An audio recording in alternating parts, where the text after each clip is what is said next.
और हमारे साथ बीजापुर से सतीश अल्लूर सीधे जुड़ गए हैं। जी सतीश, आज बीजापुर में क्या कुछ खबरें हैं जो दिन भर सुर्खियों में बनी रहेंगी? जी बिल्कुल। बीजापुर की अगर बात करें तो बीजापुर का सबसे प्रमुख क्षेत्र है और संवेदनशील होने की वजह से यहाँ पे काफी ऐसी घटनाएं, आपराधिक घटनाएं मुख्य तौर पर नक्सलियों के द्वारा घटनाएं होना वो साफ दिखाई पड़ता है। जैसा कि अभी कुछ दिन पहले की बात अगर बताऊं तो मैं नक्सलियों का जो पैसा था वो बड़े पैमाने पर पैसा को लेकर के एक व्यक्ति को उनका सहयोगी कहला रहा था, उसको गिरफ्तार किया गया है कोतवाली पुलिस थाना बीजापुर के द्वारा। और उसके तहत में कार्रवाई जब पता चला और पड़ताल हुई, पूछताछ हुई, तो उन्होंने यह बताया कि ये नक्सलियों के एक 5 लीटर का पैसा था और उसने उसको दिया था और ट्रैक्टर खरीदने के नाम पर वो पैसा दिया गया और वो ट्रैक्टर परचेज करने के लिए जब बीजापुर पहुंचा और इसकी सूचना जब मुखबिरी के थ्रू पुलिस को पड़ी, पुलिस वहां पे प्रशासनिक के तौर पर जो है पूरी की पूरी पड़ताल करने लगी और सभी ट्रैक्टर दुकानों में जो पड़ताल करते हुए पहुंची। और एक ट्रैक्टर दुकान पर जब इसका पता चला कि कोई व्यक्ति वहां पे कैश लेकर के, वो भी 2-2 हजार की जो नोट है, 5 बंडल कैश लेकर के वो वहां पे पहुंचा हुआ है, तो उस आधार पर जब उसको पूछा गया, पकड़ा गया, तब उसने बताया कि ये पूरा मामला जो है किस प्रकार से खुल करके सामने आता है। ये बात निकल के आई कि ये पैसा जो है नक्सलियों का था और नक्सली ने ही इससे जो है सहयोगी के रूप में इसको दिया और उसके पश्चात इसे जो परचेज करने के लिए ट्रैक्टर परचेज करने के लिए दिया गया था यह पैसा, ऐसा उन्होंने बताया। लेकिन देखने वाली यह बात भी है कि लगातार जिस प्रकार से 2000 के नोट जब से बंद हुए हैं और इससे कहीं ना कहीं बौखलाहट नक्सलियों में भी दिखाई दे रहा है, नक्सलियों में भी एक खौफ दिखाई दे रहा है, क्योंकि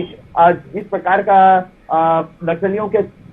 गढ़ में सेंध लगने लगा है, क्योंकि इतना बड़ा पैसा, इतना बड़ा मोटी रकम जो है लगातार नक्सलियों के हाथों से छीनता नजर आ रहा है। मैं आपको बताऊं कि इससे पहले भी लगभग 8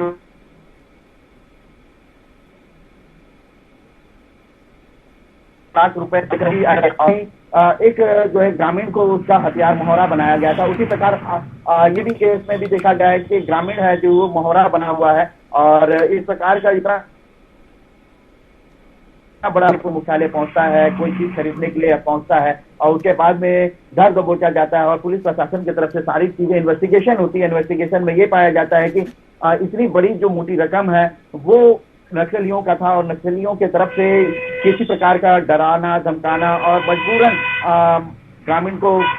मजबूर किया जाना और उसके बाद में ग्रामीण का इस प्रकार का काम करना, तो कहीं ना कहीं नक्सलियों के द्वारा बहुत बड़ा कृत्य जो है वो ग्रामीणों के साथ में किया जा रहा है। और मजबूरन ग्रामीणों का भी यही कहना है कि ग्रामीण भी बहुत मजबूर हैं, क्योंकि वो ग्रामीण क्षेत्र में रहते हैं और ग्रामीण क्षेत्रों में इस प्रकार के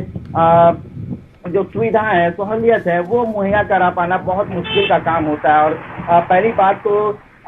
जहां पुलिस प्रशासन हफ्ता में 1 दिन पहुंचता है, वहां पे नक्सलियों के साथ में ये ग्रामीण मौजूद होते हैं। ग्रामीणों के साथ में नक्सली हमेशा कहीं ना कहीं मौजूद रहते हैं। तो ये जो खौफ होता है नक्सलियों का, ये ग्रामीणों में साफ तौर पर दिखाई देने लगा है और इस प्रकार का जो काम चल रहा है उससे कहीं ना कहीं ग्रामीण भी बहुत ज्यादा परेशान है। हालिया की बात मैं बताऊं कि नक्सलियों का जिस प्रकार का सेंध जो पुलिस विभाग की तरफ से लगा है, पुलिस विभाग ने लगातार जिस प्रकार से कार्रवाई करते हुए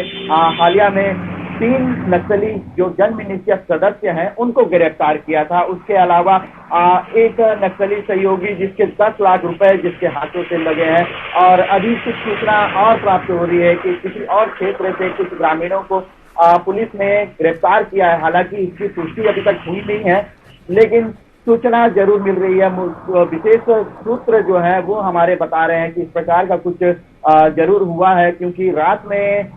जब फोर्स अंदर घुसी थी तो उसके पश्चात में कुछ आपराधिक घटनाएं भी हुई है वहां पे और उसी सिलसिले में कुछ लोगों को गिरफ्तार करके जो है जिला मुख्यालय लाया गया है। हालांकि ये सारी चीजें सूत्र के हवाले से बताया जा रहा है, क्योंकि इसकी कोई आधिकारिक पुष्टि अभी तक हुई नहीं है, तो इसके विषय पे ज्यादा कुछ कह पाना बड़ा मुश्किल वाली बात है। और दूसरा ये भी बात बताऊं कि राजनीतिक गतिविधियों की अगर बात करें तो राजनीतिक गतिविधियां इतनी ज्यादा गरमाई हुई है बीजापुर में, क्योंकि आने वाला विधानसभा चुनाव जो कि नवंबर दिसंबर में होना है, उसको लेकर के सारी राजनीतिक पार्टियां जो है जोर आजमाइश करने पर आतुर हो चुकी है। जहां पर आम आदमी पार्टी हो चाहे कांग्रेस की पार्टी हो, जो वर्तमान में जिनके विधायक हैं कांग्रेस के, वहीं बीजेपी के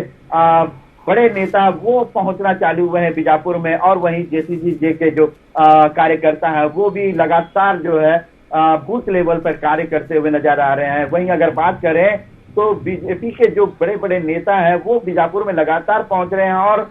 जो सिलसिला जो चल रहा है बीजापुर में, जिस प्रकार की राजनीति जो चल रही है कि कहीं ना कहीं 15 साल जिस प्रकार से बीजेपी ने शासन किया है बीजापुर में, और उसको देखते हुए कहीं ना कहीं ये भी अंदाजा लगाया जा सकता है कि आने वाला वक्त किसका होगा और कैसा होगा, क्योंकि राजनीतिक पार्टियां बुलाने का काम जरूर कर रही हैं, लेकिन जिनको मत देना है वही जानते हैं कि वो किसे मत आखिर देंगे। हालांकि कई प्रकार के लुभावने ऑफर दिए जा रहे हैं कि हम ये करवाएंगे वो करवाएंगे, हालिया की, लेकिन धरातल पर जिस प्रकार की परिस्थिति बनती नजर आ रही है उसको देखते हुए अभी कुछ कह पाना ज्यादा जल्दबाजी होगा इस विषय में। जी, तमाम जानकारियों के लिए आपका बहुत बहुत धन्यवाद।